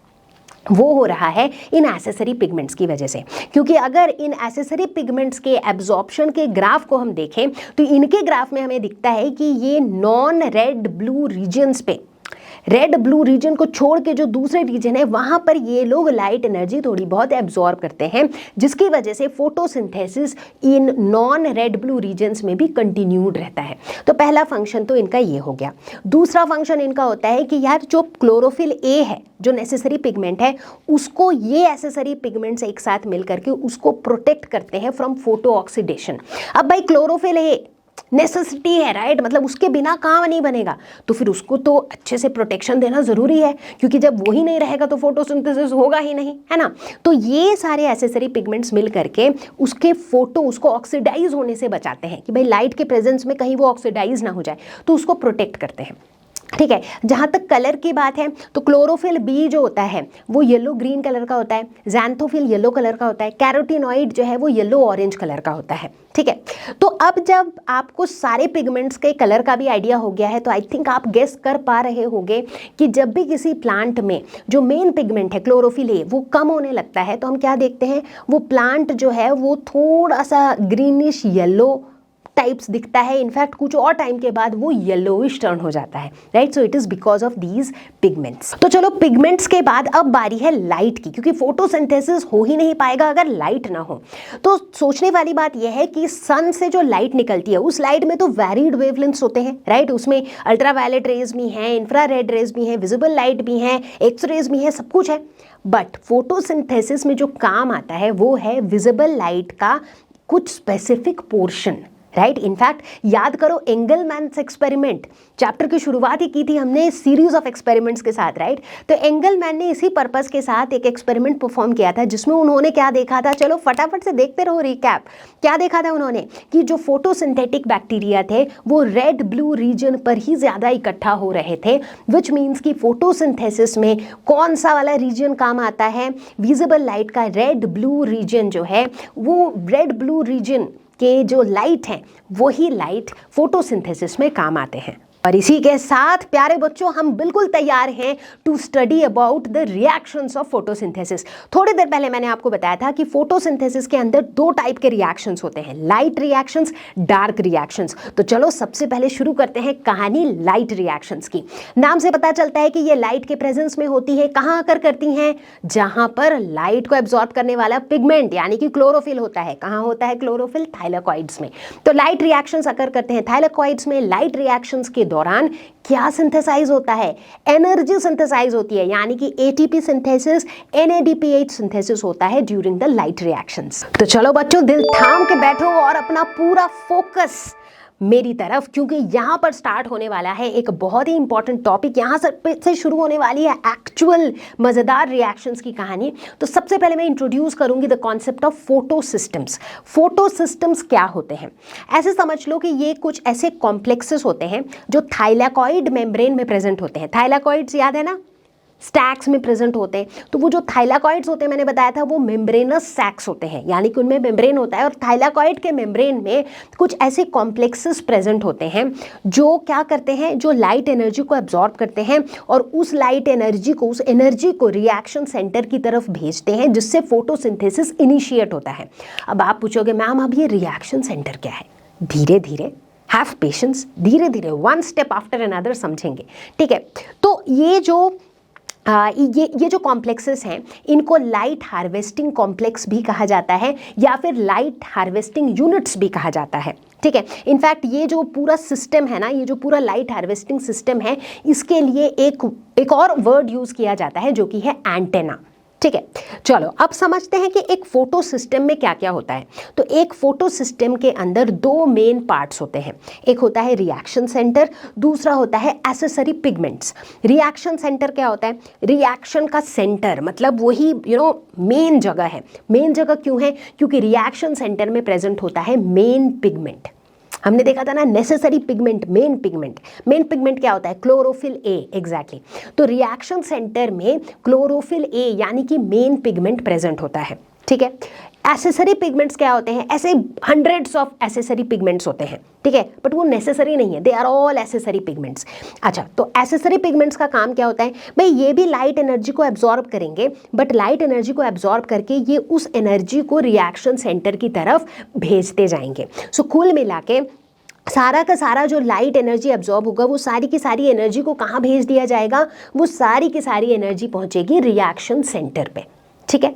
अब देखो वैसे तो कई सारे फोटो सिस्टम्स एग्जिस्ट करते हैं, बट यहाँ पर हम दो प्रोमिनेंट फोटो सिस्टम्स के बारे में बात करेंगे, PS1, PS2। अब भाई यहाँ पर ये PS जो है ना, ये आपका प्ले स्टेशन ना है, प्ले स्टेशन नहीं है, ये है फोटो सिस्टम। एग्जैक्टली। सो PS1 PS2 की हम बात करेंगे। PS1 क्या होता है? अब देखो क्यों है अलग अलग, अलग अलग इसलिए है क्योंकि अब ये जो मेन पिगमेंट है ना क्लोरोफिल ए, क्लोरोफिल ए के भी कई वेरिएशंस हैं। कुछ ऐसे वेरिएशन है जो एक स्पेसिफिक वेवलेंथ के लाइट को एब्जॉर्ब करते हैं, कुछ ऐसे वेरिएशन है जो कोई दूसरे स्पेसिफिक वेवलेंथ को एब्जॉर्ब करते हैं। So based on that PS1 PS2 की हम यहाँ बात कर रहे हैं। सो PS1 जो होता है उसका जो मेन पिगमेंट, PS1 में जो मेन पिगमेंट प्रेजेंट होता है that is chlorophyll A P700। P700 बोले तो इसका मतलब ये इसका जो एब्जॉर्प्शन का अगर ग्राफ देखोगे तो इसके एब्जॉर्प्शन के ग्राफ में जो मैक्सिमा है, जो पीक है, वो हमें देखने को मिलता है एट 700 नैनोमीटर ऑफ वेवलेंथ। यानी कि ये जो क्लोरोफिल ए पिगमेंट है it is very good at absorbing 700 nanometer wavelength वाली लाइट को। बात समझ में आई? क्योंकि उसका पीक वहां पे मिल रहा है, इसका मतलब 700 नैनोमीटर वाली लाइट को जो है ना ये मस्त एब्जॉर्ब करता है। ठीक है, it is very good at absorbing it. ठीक है, तो ये है PS1। ठीक उसी तरह से PS2 क्या है? PS2 में जो मेन पिगमेंट होता है that is chlorophyll A P680। यानी कि आप खुद ही बताओगे, बताओ बताओ बताओ, बता चुके होगे आप लोग। यानी कि ये जो है PS2 में जो है it is very good, the pigment is very good at absorbing light of wavelength 680 nanometer. ठीक है, अब अगर एकदम फट से अगर आप ये सोचो कि ये 680 नैनोमीटर या 700 नैनोमीटर ये कहाँ पर लाई कर रहा है, हमारे विजिबल लाइट का रेंज क्या होता है 400 to 700 नैनोमीटर्स, राइट। तो 680 नैनोमीटर्स जो है ये रफली रेड रीजन है, 700 नैनोमीटर जो है ये रफली फार रेड रीजन है, मतलब जहाँ पर विजिबल लाइट जस्ट खत्म हो रहा है, जस्ट उसी बाउंड्री वाले रीजन की वेवलेंथ की हम बात कर रहे हैं। ठीक है, तो अब बात समझ में आ गई, PS1 PS2 ये क्लियर हो गया। ठीक है, अब समझते हैं कि मतलब ये जो, ठीक है, फोटो सिस्टम तो मैम आपने इंट्रोड्यूस किया, बट अभी तक ये समझ में नहीं आ रहा है कि ये फोटो सिस्टम का रोल क्या है। तो अब उसको समझो, कॉन्टेक्स्ट को समझो। अब होगा क्या बच्चों कि ये जो फोटो सिस्टम्स हैं ये कहाँ पर लोकेटेड है? ये थाइलाकॉइड के मेम्ब्रेन में लोकेटेड है। ठीक है, अब जैसे ही सन की जो लाइट इस पे फॉल करेगी तो ये क्या करेंगे, एसेसरी पिगमेंट्स या फिर जो मेन पिगमेंट है ये सभी लोग जो हैं लाइट की वेवलेंथ को एब्जॉर्ब करने में लग जाएंगे। उसके बाद वो सारी लाइट एनर्जी को कहाँ भेज देंगे? रिएक्शन सेंटर की तरफ भेज देंगे। ठीक है, तो मतलब रिएक्शन सेंटर में ढेर सारी एनर्जी आ जाएगी, राइट। जब ढेर सारी एनर्जी आ जाती है तो क्या होता है, एक एनालॉजी लो, मान लो एक छोटा सा बच्चा है, बहुत छोटा नहीं, लेट्स से एक 8-10 साल का बच्चा है, उसको अगर आप खूब सारी खूब सारी शुगर वाली चीज़ें खिला दो, पिला दो, जूस वूस पिला दो, एनर्जी ड्रिंक्स पिला दो, तो क्या होगा, बच्चे में बहुत ज़्यादा एनर्जी आ जाएगी। जब बहुत ज़्यादा एनर्जी आ जाएगी तो क्या करेगा बच्चा भागने लगेगा, जंप करने लगेगा, दौड़ने लगेगा, राइट। अगर बच्चे को हम भूखा छोड़ दे काफ़ी देर तक तो वो बिल्कुल सुस्त हो जाएगा, उसको कुछ करने का मन नहीं करेगा, राइट। तो कहानी कुछ वैसी ही है। अब देखो इतनी सारी एनर्जी जो है ना वो रिएक्शन सेंटर पे पहुंचती है, तो रिएक्शन सेंटर में जो इलेक्ट्रॉन होता है वो इलेक्ट्रॉन क्या हो जाता है, इतनी एनर्जी मिल जाती है तो इलेक्ट्रॉन एक्साइटेड हो जाता है। जब इलेक्ट्रॉन एक्साइटेड होता है तो कहाँ जाता है इलेक्ट्रॉन, वो हायर एनर्जी लेवल्स पे चला जाता है, राइट। तो यहाँ पर भी कुछ ऐसी कहानी होती है कि रिएक्शन सेंटर में जब इतनी एनर्जी आती है तो वहाँ से इलेक्ट्रॉन एक्साइटेड हो जाता है और वो इलेक्ट्रॉन जो है एक इलेक्ट्रॉन ट्रांसपोर्ट चेन के थ्रू मूव करता है। क्या होता है इलेक्ट्रॉन ट्रांसपोर्ट चेन, ये सारी चीज़ें समझेंगे धीरे धीरे। ठीक है, तो इलेक्ट्रॉन ट्रांसपोर्ट चेन के थ्रू मूव करता है। जब ये इलेक्ट्रॉन ट्रांसपोर्ट चेन के थ्रू इलेक्ट्रॉन मूव करता है उस समय ढेर सारी एनर्जी रिलीज होती रहती है और यही एनर्जी जो है ये ATP सिंथेसिस के काम आती है। ठीक है, क्योंकि हमारा गोल क्या है यहाँ पर, लाइट रिएक्शन में हम क्या कराना चाहते हैं, ATP सिंथेसाइज कराना चाहते हैं, तो एंड गोल हमारा ATP सिंथेसिस है। ठीक है, तो अब तो आपको समझ में आया कि भाई हमने फोटो सिस्टम के बारे में जिक्र क्यों किया, किस तरह से फोटो सिस्टम हमारे लाइट रिएक्शन का एक पार्ट है। ठीक, अब भाई चूंकि बात ATP सिंथेसिस की हो रही है तो यहाँ पर हम इंट्रोड्यूस करेंगे एक और term which is phosphorylation. Phosphorylation क्या होता है, ATP सिंथेसिस के इस प्रोसेस को हम फॉस्फोरिलेशन कहते हैं। क्यों, ATP क्या होता है, एडिनोसाइन ट्राईफॉस्फेट। स्ट्रक्चर को अगर हम देखें तो इसमें 3 ट्राईफॉस्फेट ग्रुप्स होते हैं, एक एडिनाइन अमाइनो एसिड का ग्रुप होता है और एक राइबोस शुगर होता है। ठीक है, ATP किससे बनता है, ADP से बनता है, एडिनोसाइन डाइफॉस्फेट से बनता है। जब एडिनोसाइन डाइफॉस्फेट के साथ एक और फॉस्फेट ऐड हो जाता है तो बनता है ATP। ठीक है। तो इस प्रोसेस को हम कहते हैं फॉस्फोरिलेशन, और जब ये प्रोसेस लाइट के प्रेजेंस में अकर करता है तो उसे हम क्या कहते हैं, फोटोफॉस्फोरिलेशन। फोटो बोले तो लाइट, राइट। तो इसका मतलब ये लाइट रिएक्शंस में, अभी आगे चल के हम जो रिएक्शंस देखने वाले हैं उसमें कौन से प्रोसेसेस चल रहे होंगे, वहां पर हम देखेंगे फोटोफॉस्फोरिलेशन का प्रोसेस, जहां पर हम देखेंगे एडीपी से एटीपी बनेगा in presence of light. Photophosphorylation दो टाइप के होते हैं, non cyclic photophosphorylation and cyclic photophosphorylation. ठीक है, इनके ऊपर तो हम एकदम डिटेल में चर्चा करेंगे। अभी के लिए एक लॉजिकल अंडरस्टैंडिंग, नॉन साइक्लिक मतलब वो साइकिल में नहीं है, उसका स्टार्टिंग पॉइंट और एंड पॉइंट अलग अलग है। मतलब वो फोटोफॉस्फोरिलेशन का प्रोसेस स्टार्ट होगा पॉइंट ए से, खत्म होगा पॉइंट बी में। ठीक है, साइक्लिक फोटोफॉस्फोरिलेशन मतलब प्रोसेस स्टार्ट होगा ए में और घूम फिर के प्रोसेस एंड भी होगा ए में, तो एक कंप्लीट साइकिल बनेगा, इसीलिए साइक्लिक फोटोफॉस्फोरिलेशन।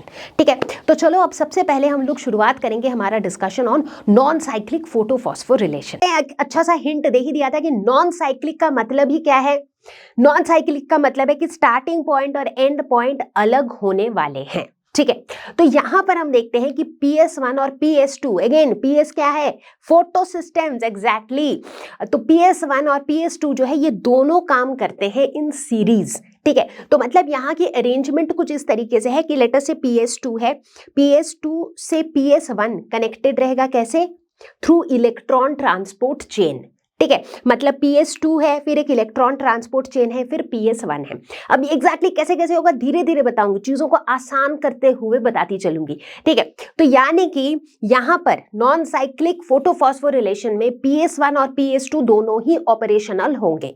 ठीक है, अच्छा, PS1 PS2 क्या होते हैं, एक बार याद कर लेते हैं। PS1 जो 1 है, जो पहले है, वो गुड होता है at absorbing 700 nanometer of wavelength. जो 2 है वो दूसरे नंबर पे आता है, तो वो थोड़ी कम वेवलेंथ को अच्छे से एब्जॉर्ब करता है, that is 680 nanometer of wavelength को एब्जॉर्ब करने में ये माहिर है। ठीक है, तो ये it is just your memory trip, ताकि आप भूल ना जाओ कि भाई कौन सा 700 है, कौन सा 680 है।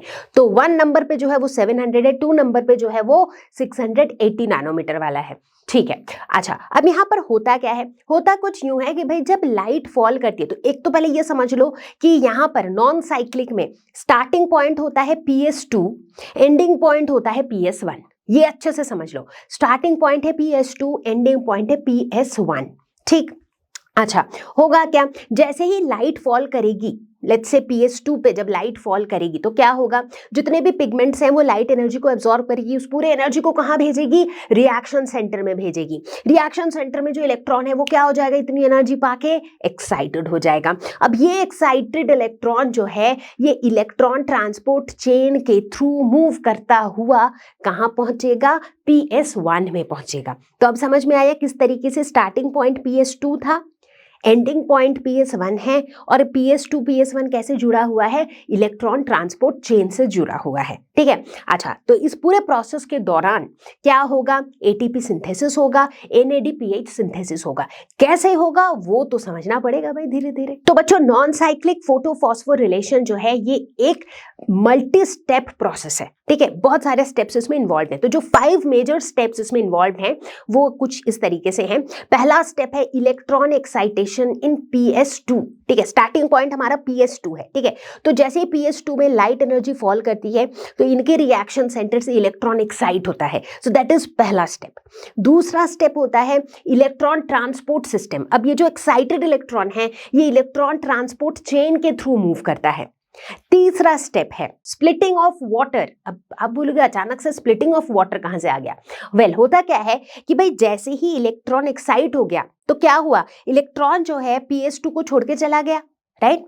ऐसा ही तो हुआ ना भाई, इलेक्ट्रॉन एक्साइटेड हो गया इतनी एनर्जी के साथ, तो वो चला गया, वहां से कहाँ गया, इलेक्ट्रॉन ट्रांसपोर्ट चेन में चला गया। तो इसका मतलब PS2 में तो इलेक्ट्रॉन डेफिशिएंसी क्रिएट हो गई। तो उस इलेक्ट्रॉन डेफिशिएंसी को कॉम्पेंसेट करने के लिए कि भाई इनका तो इलेक्ट्रॉन जा चुका है, तो भाई इनको कहीं से इलेक्ट्रॉन मिलना चाहिए, और वो कहीं से क्या है, वो है स्प्लिटिंग ऑफ वाटर। वाटर जो है, वाटर का स्प्लिटिंग होता है, वाटर का ऑक्सीडेशन होता है, जिससे हमें इलेक्ट्रॉन्स मिलते हैं और वो कॉम्पेंसेट करते हैं उन लॉस्ट इलेक्ट्रॉन्स को PS2 में। ठीक है, घबराना नहीं है बच्चों, अभी मैं सिर्फ बता रही हूं कौन कौन से स्टेप्स है, उसके बाद हर एक स्टेप को हम लोग डिटेल में समझेंगे। ठीक है, तो ये था तीसरा स्टेप।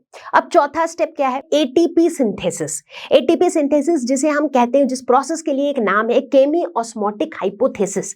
अब एटीपी सिंथेसिस कब होता है? जब इलेक्ट्रॉन जो है, इलेक्ट्रॉन ट्रांसपोर्ट, वो जो एक्साइटेड इलेक्ट्रॉन है वो जब इलेक्ट्रॉन ट्रांसपोर्ट चेन के थ्रू मूव करता है, उस दौरान एटीपी का सिंथेसिस होता है। एंड फाइनली पांचवा स्टेप जो है that is NADPH synthesis. NADPH का सिंथेसिस कहां पर होता है?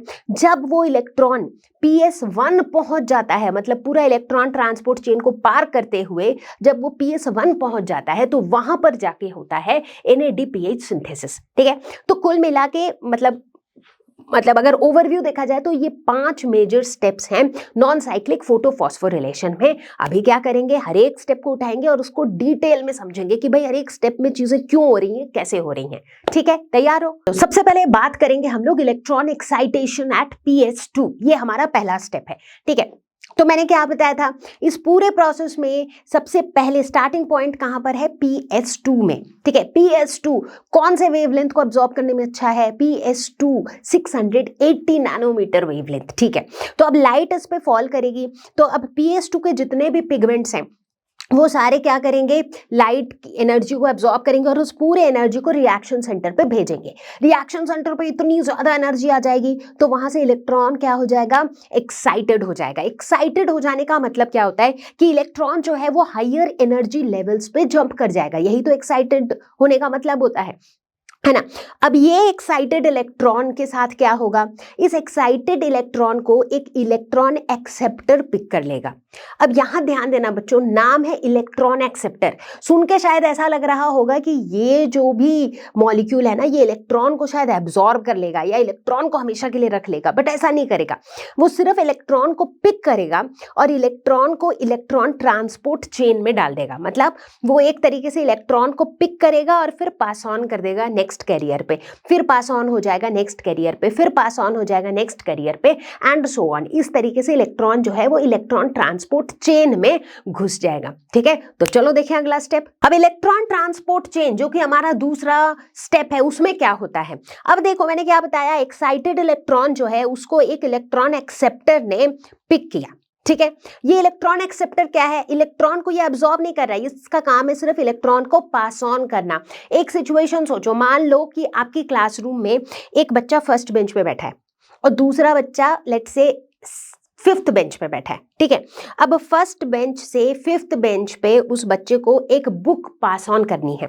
तो पहले बच्चे ने, जो फर्स्ट बेंच पे है, उसने अपने पीछे वाले बच्चे को दिया, उसने फिर अपने पीछे वाले को दिया, उसने उसके पीछे वाले को दिया, और इस तरीके से वो किताब जो है वो पहुंच गई 5th बेंच वाले बच्चे के पास।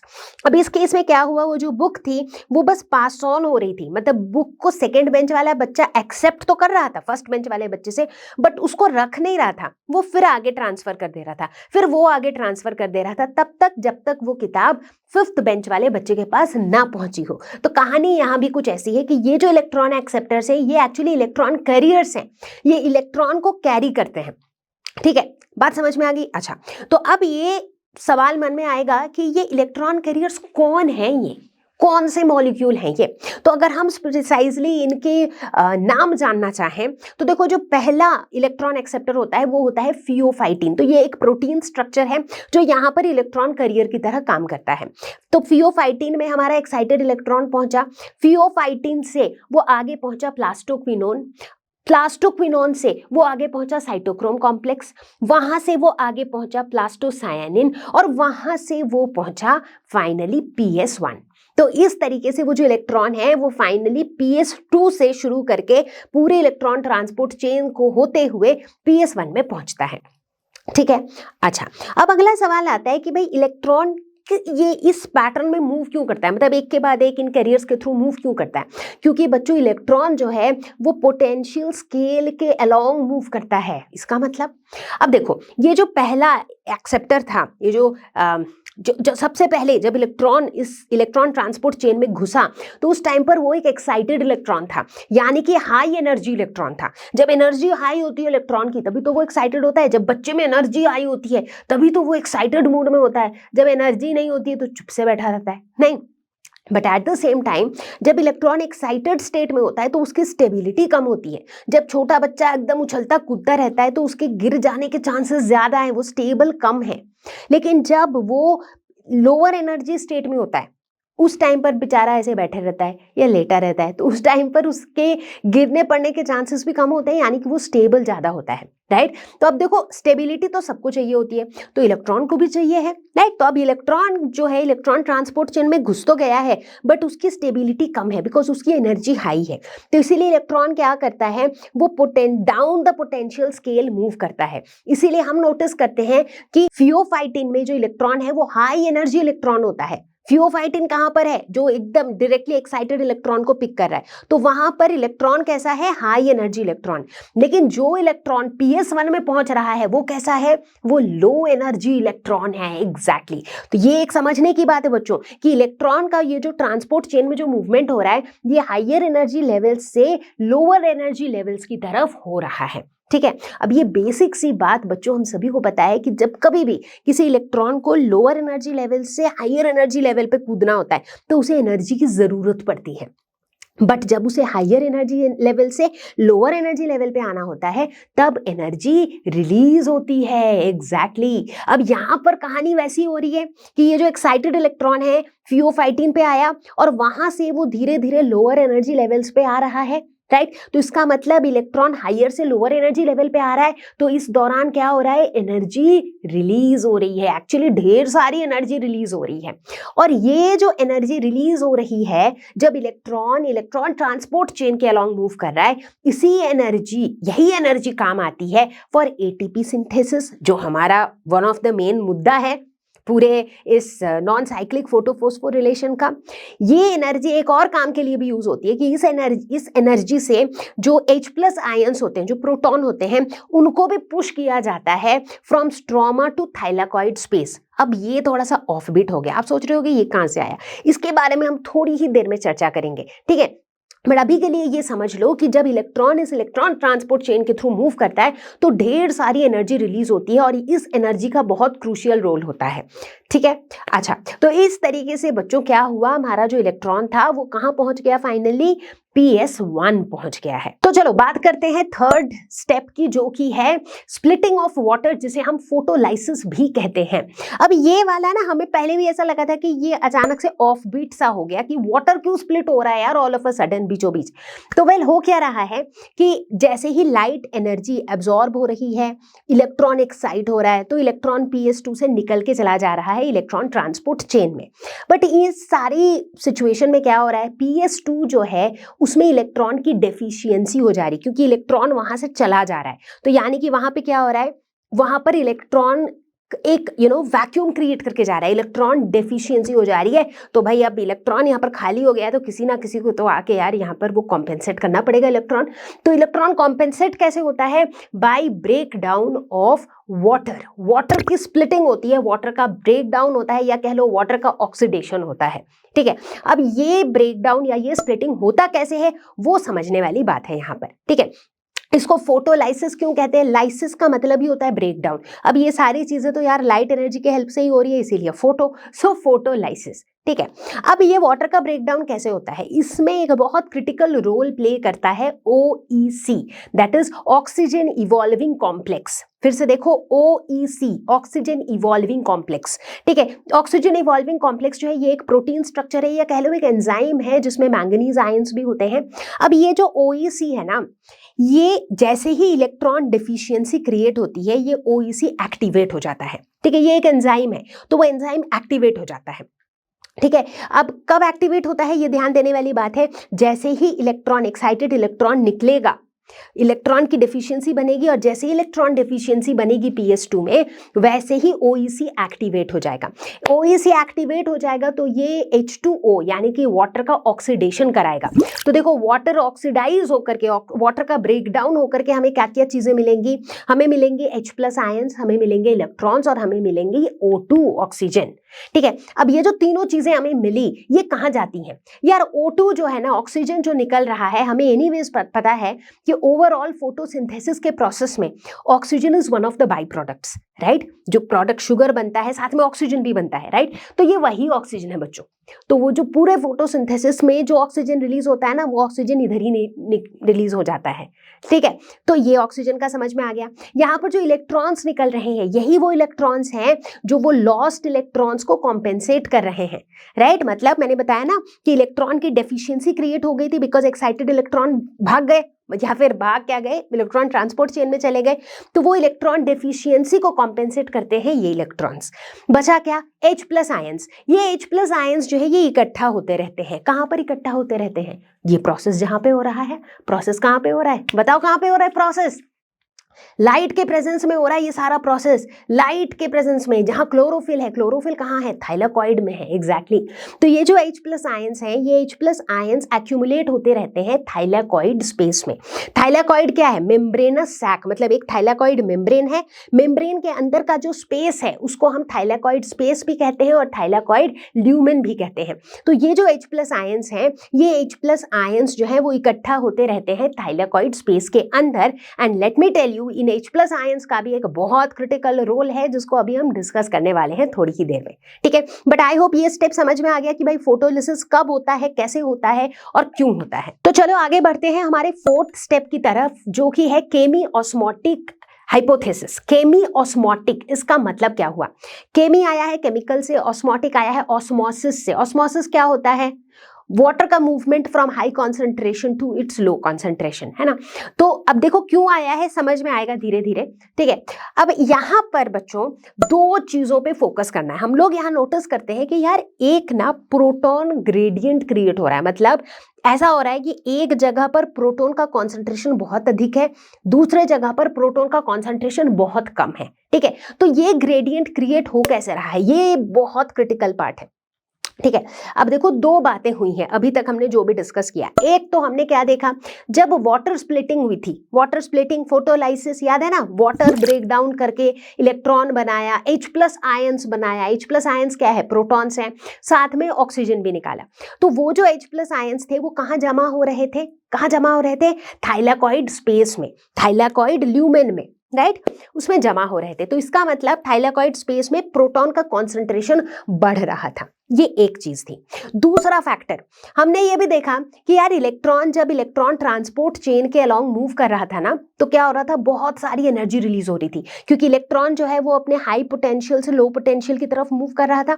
तो जैसे जैसे वो मूव कर रहा था तो बहुत सारी एनर्जी रिलीज हो रही थी। इतनी एनर्जी रिलीज हो रही थी कि वो एनर्जी जो है वो प्रोटॉन्स को पुश कर रहे थे from stroma into the thylakoid space. Stroma मतलब बाहर वाली जगह, बाहर वाली जगह से H+ को जो है वो थाइलाकॉइड स्पेस के अंदर पुश कर रहे थे। अब देखो इन दोनों ही फैक्टर्स की वजह से क्या हो रहा था, थाइलाकॉइड स्पेस के अंदर जो प्रोटॉन का कॉन्सेंट्रेशन है वो काफी ज्यादा बढ़ गया, राइट। तो इसका मतलब जमा होते जा रहे प्रोटॉन, उसमें आते जा रहे आते जा रहे आते जा रहे। अब क्या हुआ कि भाई ये थाइलाकॉइड है, ये अंदर का थाइलाकॉइड स्पेस है, ये थाइलाकॉइड का मेम्ब्रेन है और बाहर स्ट्रोमा है। तो इसका मतलब थाइलाकॉइड स्पेस में प्रोटॉन का कॉन्सेंट्रेशन बहुत अधिक कंपेयर टू प्रोटॉन का कॉन्सेंट्रेशन बाहर स्ट्रोमा में, राइट। तो इससे क्रिएट हो गया प्रोटॉन का कॉन्सेंट्रेशन ग्रेडियंट। एक जगह ज्यादा कॉन्सेंट्रेशन है तो दूसरी जगह कम कॉन्सेंट्रेशन है। आमतौर पे जब भी ऐसा होता है तो क्या होता है, अब भाई एक जगह प्रोटॉन बहुत ज्यादा है, दूसरी जगह प्रोटॉन बहुत कम है, तो क्या होता है, प्रोटॉन का मूवमेंट शुरू हो जाता है from region of high concentration to region of low concentration. वही ऑस्मोसिस वाला फंडा।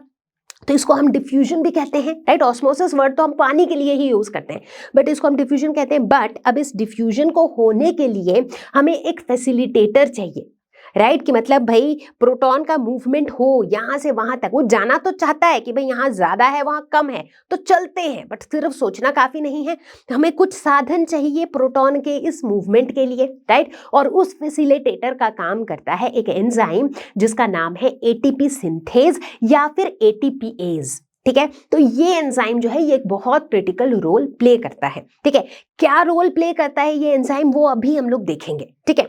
अब इस एंजाइम की मदद से जैसे ही प्रोटॉन का ये मूवमेंट शुरू हो जाता है बच्चों, तो क्या होता है बताओ क्या होगा।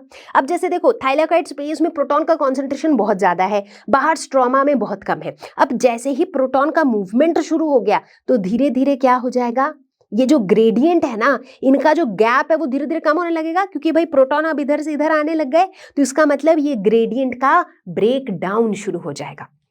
बात समझ में आ रही है? तो इसी, क्योंकि ये वर्ड्स आपकी टेक्स्ट बुक में लिखे होंगे, ग्रेडियंट का ब्रेकडाउन रिलीजेस एनर्जी, इसका मतलब क्या है? अब यहाँ पर भी ये जो प्रोटॉन्स हैं अपने हाई कॉन्सेंट्रेशन से लो कॉन्सेंट्रेशन की तरफ आ रहे हैं, तो ये जो ग्रेडियंट है इसका ब्रेक डाउन हो रहा है। ऐसा होने पे एनर्जी रिलीज हो रही है, क्योंकि हमें क्या पता है, जब हम हाई पोटेंशियल जगह से लो पोटेंशियल जगह पे आते हैं तो एनर्जी रिलीज होती है, तो इस दौरान भी एनर्जी रिलीज होती है, और ये जो एनर्जी रिलीज होती है इसी से एटीपी सिंथेसाइज होता है। ठीक है, तो चलो अब ये एक ओवरऑल ओवरव्यू दे दिया मैंने, तो अब हम लोग डिटेल में समझेंगे कि भाई ये जो एटीपीएज एंजाइम है, ये जो एटीपी सिंथेज एंजाइम है, ये एंजाइम क्या है, क्या करता है, कैसे एटीपी सिंथेसिस में मदद करता है। तो भाई अब इस ग्रेडियंट का, प्रोटॉन ग्रेडियंट का ब्रेकडाउन कैसे होता है वो समझने के लिए हमें एटीपी सिंथेज को अच्छे से समझना होगा। तो जैसा कि मैंने बताया कि एटीपी सिंथेज, जिसे हम एटीपीएज भी कहते हैं, ये एक ऐसा एंजाइम है जो मेम्ब्रेन में एम्बेडेड होता है। ठीक है, तो अगर हम इसके स्ट्रक्चर को देखें तो इसमें दो मेन पार्ट्स होते हैं, F0 F1। F0 जो है वो उसका ट्रांस मेम्ब्रेन चैनल होता है। ट्रांस मेम्ब्रेन चैनल बोले तो मतलब ये एंजाइम का जो बाहर का मेम्ब्रेन है उसमें बहुत ही छोटे छोटे टाइनी प्रोटीन पोर्स प्रेजेंट होते हैं, छेद प्रेजेंट होते हैं, जिसके थ्रू आयंस या मॉलिक्यूल्स जो है वो पास कर सकते हैं। ठीक है, इसीलिए ट्रांस मेम्ब्रेन चैनल, ये एक चैनल की तरह है, समझ लो। जैसे आपने देखा होगा ना, पहाड़ों के बीच में टनल्स बने होते हैं जिसके थ्रू ट्रेन्स या फिर व्हीकल्स जा सकते हैं, राइट? तो वो टनल क्या है, एक रास्ता बना हुआ है जिसके थ्रू व्हीकल्स पास कर सकते हैं। ठीक उसी तरह से ये जो एंजाइम है, इस एंजाइम के मेम्ब्रेन में छोटे छोटे प्रोटीन के पोर्स हैं, छेद हैं, जिसके थ्रू आयंस या मॉलिक्यूल्स पास कर सकते हैं। ठीक है, so that is F0। F1 जो है ये इस एंजाइम का वो वाला पार्ट है जो थाइलाकॉइड के आउटर मेम्ब्रेन को स्ट्रोमा के साथ कनेक्ट करता है। तो देखो यहाँ पर उसको विजुअलाइज कर सकते हो आप। पहला जो है F0 पार्ट है जो कि वो चैनल है, ट्रांस मेम्ब्रेन चैनल है। उसके बाद F1 है जो थाइलाकॉइड के आउटर मेम्ब्रेन को स्ट्रोमा के साथ कनेक्ट कर रहा है। ठीक है, तो अब ये बात समझ में आ गई कि भाई ये एंजाइम कुछ इस तरीके से प्रेजेंट है कि इस एंजाइम के थ्रू जो प्रोटॉन्स हैं वो थाइलाकॉइड स्पेस से स्ट्रोमा तक आ सकते हैं। ठीक है, और जैसे ही वो प्रोटॉन्स आने लगते हैं तो ग्रेडियंट का ब्रेक डाउन हो जाता है। अब भाई जैसे ही बात आती है किसी भी एंजाइम की, तो हमारे दिमाग में यही सवाल आता है कि यार वो एंजाइम एक्टिवेट कब और कैसे होता है, राइट? तो वही सवाल एटीपीएज के लिए भी है कि भाई ये एंजाइम कब एक्टिवेट होता है।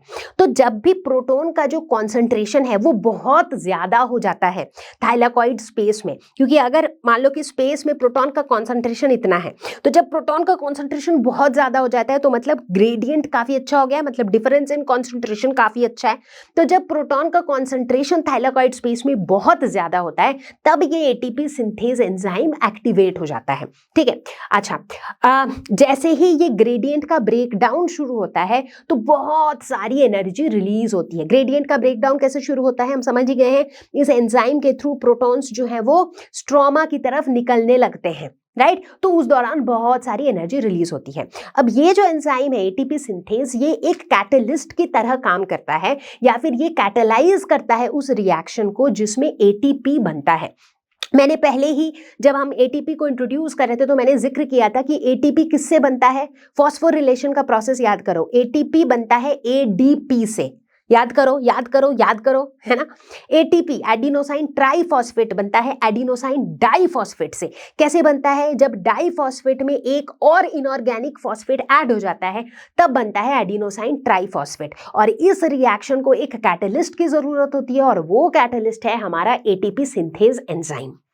बात समझ में आ गई? तो इसका मतलब है कि अब समझ में आ गया ना कि एटीपी सिंथेसिस कैसे हुआ। एटीपी सिंथेसिस के लिए एटीपी सिंथेज को एक्टिवेट करना जरूरी था। एटीपी सिंथेज एक्टिवेट कैसे हुआ? जब प्रोटॉन का कॉन्सेंट्रेशन जो है थाइलाकॉइड स्पेस के अंदर बहुत ज्यादा हो गया, राइट? तो बच्चों इसी तरीके से होता है एटीपी सिंथेसिस। तो आई गेस अब जो इतनी देर से जो हम ये नॉन साइक्लिक फोटोफॉस्फोरिलेशन का प्रोसेस डिस्कस कर रहे हैं। इसका पर्पस ही दो था, एटीपी सिंथेसिस और NADPH सिंथेसिस। तो एटीपी सिंथेसिस कैसे हो रहा है ये तो आपको समझ में आ गया होगा। अब भाई जब ये पूरा एटीपी सिंथेसिस का प्रोसेस हमने समझ ही लिया है, I think it is wise enough to take a quick recap. क्या बोलते हो?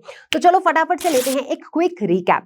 हमने क्या देखा? नॉन साइक्लिक फोटोफॉस्फोरिलेशन में हमारी कहानी शुरू कहां से हो रही थी? PS2 से। जैसे ही लाइट फॉल कर रही थी PS2 में तो क्या हो रहा था? उसके जितने भी पिगमेंट्स थे वो लाइट एनर्जी को एब्जॉर्ब कर रहे थे, सारी की सारी एनर्जी भेज रहे थे रिएक्शन सेंटर को। इतनी एनर्जी पाके रिएक्शन सेंटर का इलेक्ट्रॉन जो है वो हो जा रहा था एक्साइटेड, और फिर ये एक्साइटेड इलेक्ट्रॉन जो है ये पास हो जा रहा था into the electron transport chain. Meanwhile ये जो इलेक्ट्रॉन चला गया इसकी वजह से PS2 में क्रिएट हो जा रहा था एक इलेक्ट्रॉन डेफिशिएंसी। इस इलेक्ट्रॉन डेफिशिएंसी को पूरा करने के लिए सीन में कौन आ रहा था? फोटोलिसिस, एग्जैक्टली, यानी कि स्प्लिटिंग ऑफ वाटर। वाटर की स्प्लिटिंग से बन रहा था H+ आयंस, इलेक्ट्रॉन्स और साथ में O2। O2 जो है हमें पता ही है कि ये फोटोसिंथेसिस का एक बाई प्रोडक्ट है जो अभी ही बन गया है। चलो अच्छी बात है। इलेक्ट्रॉन्स जो बने यहाँ पर ये कॉम्पेंसेट करते हैं वही लॉस्ट इलेक्ट्रॉन्स को, और यहाँ पर जो प्रोटॉन्स बने ये प्रोटॉन्स जमा होते रहते हैं इनटू द थाइलेकॉइड स्पेस। ठीक है, अब जो एक्साइटेड इलेक्ट्रॉन्स जा चुके थे इलेक्ट्रॉन ट्रांसपोर्ट चेन में, एक्साइटेड इलेक्ट्रॉन्स थे तो हाई एनर्जी इलेक्ट्रॉन्स थे, वो आ जाते हैं लोअर एनर्जी लेवल्स पे, क्योंकि यार उनको भी तो स्टेबिलिटी चाहिए। अब जैसे जैसे ये इलेक्ट्रॉन ट्रांसपोर्ट चेन के थ्रू मूव करते हैं वैसे वैसे ढेर सारी एनर्जी रिलीज होती रहती है। अब एनर्जी रिलीज हो रही है और इधर इलेक्ट्रॉन जो है इलेक्ट्रॉन ट्रांसपोर्ट चेन से होते हुए फाइनली पहुंच जाता है PS1 में। बहुत बढ़िया। अब ये जो इतनी सारी एनर्जी रिलीज हुई, इतनी ज्यादा एनर्जी रिलीज होने की वजह से ये एनर्जी बहुत सारे प्रोटॉन्स को पुश करने लगी from stroma into the thylakoid space. इसका नतीजा क्या हुआ? नतीजा ये हुआ कि यार थाइलेकॉइड स्पेस के अंदर प्रोटॉन का कॉन्सेंट्रेशन बहुत ज्यादा हो गया, इससे एक प्रोटॉन ग्रेडियंट क्रिएट हो गया। एब्सोल्युटली। अब जैसे ही प्रोटॉन ग्रेडियंट क्रिएट हो गया तो आ गया एक सिचुएशन जब उस ग्रेडियंट को ब्रेक डाउन होना था। अब ग्रेडियंट का ब्रेक डाउन कैसे हुआ? यहाँ पर एटीपी सिंथेज नाम के एक एंजाइम ने बहुत क्रूशियल रोल प्ले किया। अब थाइलेकॉइड स्पेस के अंदर प्रोटॉन का कॉन्सेंट्रेशन बहुत ज्यादा, स्ट्रोमा में प्रोटॉन का कॉन्सेंट्रेशन काफी कम। तो ये जो प्रोटॉन्स हैं ये थाइलेकॉइड स्पेस से बाहर स्ट्रोमा की तरफ आने लगे through ATP synthase enzyme. ATP synthase enzyme के ट्रांस मेम्ब्रेन चैनल के थ्रू ये बाहर की तरफ आने लगे और इस तरीके से ग्रेडियंट का होने लग गया ब्रेक डाउन।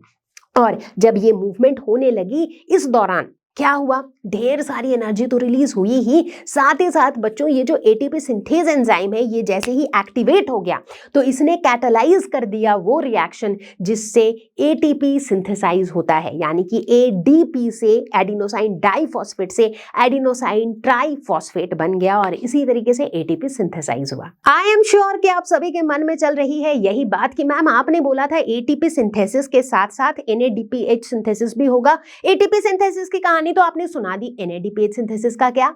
चलो अब बात करेंगे NADPH सिंथेसिस के बारे में। देखो मैंने क्या बताया था कि जो इलेक्ट्रॉन है वो इलेक्ट्रॉन ट्रांसपोर्ट चेन से होते हुए कहां पहुंचा था? PS1 में पहुंचा था, राइट? अच्छा, साथ ही साथ याद करो मैंने ये भी बताया था कि शुरुआत में जब लाइट फॉल कर रही थी, अब लाइट पार्शियल तो होता नहीं है कि भाई मैं सिर्फ PS2 पे फॉल करूंगा, तो लाइट जो है वो PS2 PS1 दोनों में फॉल कर रही थी। ठीक है, अब जैसे ही PS1 पे वो लो एनर्जी इलेक्ट्रॉन पहुंची, कौन सी लो एनर्जी इलेक्ट्रॉन? याद करो अभी तक जो डिस्कस किया था, जो एक्साइटेड इलेक्ट्रॉन थी PS2 से वो पूरे इलेक्ट्रॉन ट्रांसपोर्ट चेन से होते हुए जब PS1 तक पहुंची तो वो लो एनर्जी इलेक्ट्रॉन बन चुकी थी। अब जैसे ये PS1 में आई तो PS1 में भी तो लाइट फॉल हो ही रखी थी, तो PS1 के जो पिगमेंट्स थे उन्होंने भी 700 नैनोमीटर वाली वेवलेंथ को मस्त एब्जॉर्ब किया था, है ना? तो इनके पास भी ढेर सारी एनर्जी थी इनके रिएक्शन सेंटर में। इस एनर्जी से ये लो एनर्जी इलेक्ट्रॉन को फिर से बहुत सारी एनर्जी मिल गई और ये फिर से एक्साइटेड हो गया यार, और इसको कैरी करने के लिए इलेक्ट्रॉन कैरियर्स भी तैयार खड़े थे। तो इसको इस इलेक्ट्रॉन को किसने एक्सेप्ट किया? सबसे पहले कैरी किया FeS, बोले तो आयरन सल्फाइड ने, ठीक है। वहां से ये चला गया फेरेडॉक्सिन, एक और इलेक्ट्रॉन कैरियर। फेरेडॉक्सिन से चला गया ये एक और हाई एनर्जी मॉलिक्यूल के पास, जो कि था NADP+। NADP+ एक बहुत ही हाई एनर्जी मॉलिक्यूल है। जैसे ही इलेक्ट्रॉन NADP+ पे पहुंचा तो एक एंजाइम NADP रिडक्टेज जो अभी तक सो रहा था वो एक्टिवेट हो गया। जैसे ही ये एंजाइम एक्टिवेट हो गया तो इसने एक इलेक्ट्रॉन डोनेट किया, ठीक है। और इस इलेक्ट्रॉन को किसने एक्सेप्ट किया? NADP+ ने एक्सेप्ट किया। तो NADP+ ने एक इलेक्ट्रॉन एक्सेप्ट किया और बना दिया NADPH। हो गई NADPH की सिंथेसिस, ठीक है। कहानी समझ में आई? चलो एक बार फिर से डिस्कस कर लेते हैं, ठीक है। तो हमारी कहानी कुछ यूं थी कि भाई इलेक्ट्रॉन जो है, लो एनर्जी इलेक्ट्रॉन आ पहुंचा PS1 में। PS1 में भी लाइट एनर्जी फॉल की, एज अ रिजल्ट ढेर सारी एनर्जी पहुंच गई रिएक्शन सेंटर पे। तो ये लो एनर्जी इलेक्ट्रॉन भी हाई एनर्जी मिल गई, उसको एक्साइटेड हो गया, पहुंच गया इलेक्ट्रॉन कैरियर्स।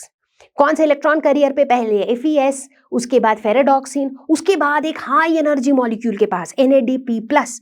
जैसे ही NADP+ के पास पहुंचा वैसे ही NADP रिडक्टेज जो है वो एक्टिवेट हो गया, उसने एक इलेक्ट्रॉन डोनेट कर दिया और NADP+ ने उस एक इलेक्ट्रॉन को एक्सेप्ट कर लिया और बना दिया NADPH।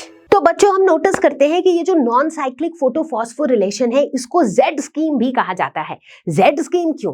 Z स्कीम इसलिए कहा जाता है कि भाई ये पूरा प्रोसेस अभी हमने देखा, पूरे प्रोसेस में सबसे पहले PS2 है, PS2 से जो है इलेक्ट्रॉन एक्साइट हुआ, इलेक्ट्रॉन ट्रांसपोर्ट चेन से गया, पहुंचा PS1, राइट। PS1 से क्या हुआ? फिर से जो है ये इलेक्ट्रॉन एक्सेप्टर के पास गया और फिर NADPH सिंथेसिस हुआ। अगर इस पैटर्न को देखें तो यहाँ पर देखो एक Z शेप फॉर्म हो रही है, दिख रहा है आपको Z शेप फॉर्म होता हुआ? थोड़ा अच्छे से विजुलाइज करो। इसी की वजह से इसको Z स्कीम भी कहा जाता है। अब ये Z स्कीम का जो कॉन्सेप्ट है, ये जो Z का शेप है, ये तभी ट्रू रहेगा जब सारे के सारे इलेक्ट्रॉन कैरियर से करेक्ट सीक्वेंस में प्रेजेंट रहेंगे। फॉर इंस्टेंस जैसे हमने देखा PS2 से जब इलेक्ट्रॉन एक्साइट हुआ तो वो कौन कौन से इलेक्ट्रॉन कैरियर से पास हो रहा था? पहले फियोफाइटिन, उसके बाद प्लास्टोक्विनोन, फिर साइटोक्रोम कॉम्प्लेक्स, फिर प्लास्टोसायनिन। तो ये जो सारे अरेंज्ड थे ये उसी हिसाब से अरेंज्ड थे कि एज पर देयर पोटेंशियल, ताकि हायर पोटेंशियल फिर लोअर, फिर उससे लोअर, फिर उससे लोअर, क्योंकि उसी सीक्वेंस में इलेक्ट्रॉन भी तो पास ऑन हो रहे थे, राइट। तो इसीलिए ये Z शेप हमको तभी मिलेगा जब ये सारे इलेक्ट्रॉन कैरियर्स करेक्ट सीक्वेंस में अरेंज्ड है। अगर ये उल्टे पुल्टे सीक्वेंस में अरेंज्ड होंगे तो क्या होगा? इलेक्ट्रॉन पहले इधर आएगा, फिर उधर जाएगा, फिर इधर आएगा, ऐसे होगा, राइट। तो उस केस में हमें Z शेप मिल नहीं पाएगा। तो मेरे प्यारे बच्चों इसी के साथ हम लोग कंक्लूड करेंगे नॉन साइक्लिक फोटोफॉस्फोरिलेशन को, ठीक है। तो कुल मिला के इस पूरे प्रोसेस से हमें क्या प्रोडक्ट्स मिले? हमें 3 प्रोडक्ट्स मिले, ATP, NADPH और O2 एग्जैक्टली। O2 ऑक्सीजन जो है ये तो हमें मिल चुका था वाटर स्प्लिटिंग के दौरान ही, जो कि एक पूरे फोटोसिंथेसिस का एक बाई प्रोडक्ट है। तो जो ऑक्सीजन वहां रिलीज हुआ था वो क्लोरोप्लास्ट से बाहर डिफ्यूज आउट हो जाता है as one of the by products of photosynthesis. दूसरी तरफ ATP और NADPH ये जो हाई एनर्जी मॉलिक्यूल्स हमें यहाँ पर मिले, ये काम आएंगे फोटोसिंथेसिस के अगले रिएक्शन में, डार्क रिएक्शंस में, जिसके दौरान हम शुगर सिंथेसिस करेंगे, ठीक है। तो वो वाला जो फेज है जिसके अंदर शुगर सिंथेसिस होता है, जिसमें लाइट की जरूरत नहीं होती है, लेकिन लाइट रिएक्शन के इन प्रोडक्ट्स की जरूरत होती है। अभी तक हम जो रिएक्शंस देख रहे हैं ये लाइट रिएक्शंस हैं, राइट, जिनके लिए लाइट का प्रेजेंट होना बहुत जरूरी है।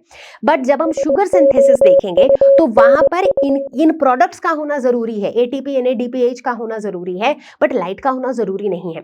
तो उस फेज को जिसमें शुगर सिंथेसिस होता है उसे हम कहते हैं बायोसिंथेटिक फेज ऑफ फोटोसिंथेसिस। तो प्यारे बच्चों आज के लिए इतना ही, आगे की कहानी देखेंगे अगले वीडियो में। मैं आपको जल्दी ही मिलूंगी पार्ट 2 के साथ। तब तक के लिए आप मुझे ये बता दो कि अभी तक हमने जो भी चीजें कवर करी हैं टिल नॉन साइक्लिक फोटोफॉस्फोरिलेशन, क्या वो सारी चीजें क्रिस्टल क्लियर हुई हैं? अगर हुई है तो कमेंट में फटाफट से लिख के बताओ कॉन्सेप्ट हुआ क्रिस्टल क्लियर। और मैं जल्द ही आती हूँ अगले पार्ट 2 के साथ। तब तक के लिए stay safe, take care, bye bye. Learno hub एक ऐसा फ्री लर्निंग प्लेटफॉर्म जहां पर आपको मिलते हैं वीडियोस, नोट्स,